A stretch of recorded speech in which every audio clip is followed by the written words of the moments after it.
Hi students, today we discuss a new concept that is chemical bond and its types. What is meant by a chemical bond? The attractive force which holds any two atoms or any two ions together is called a chemical bond. That means the force of attraction between two atoms or two ions can form a new bond. That bond is called a chemical bond. The electrons in valency shell of an atom are responsible for the formation of the bonds. The chemical bond formation between the atoms was first explained by Cossel and Lewis, are the two scientists, in 1916. Cossel and Lewis explained the formation of a chemical bond by following one rule. That rule is called octet rule. Now we discuss octet rule. In the name octet, here octa means 8 in number. That means octa means 8. Based on their 8 number, we can study the octet rule.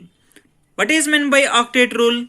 Atoms prefer to have 8 electrons in their outermost orbit or valency shell, either by losing the electrons or gaining the electrons or sharing the electrons in order to have an octet in their valency shell.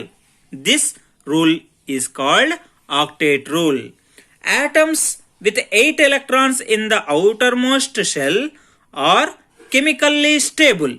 For example, noble gas elements like neon, argon, krypton, xenon.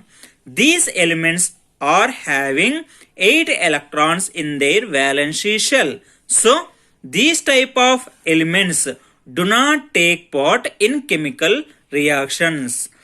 The atoms which are not having 8 electrons on their valency shell, then that atoms either by losing or gaining or sharing the electrons and gets nearest noble gas configuration. Atoms enter into chemical reaction either by losing or gaining or sharing electrons with other atoms. This gives rise to different types of chemical bonds. Now we can discuss the types of chemical bonds. Ionic bond, or this can also be named as electrostatic bond, covalent bond, coordinate covalent bond, metallic bond, and hydrogen bond. We can discuss individually the types of chemical bond in next video. Thank you for watching this video.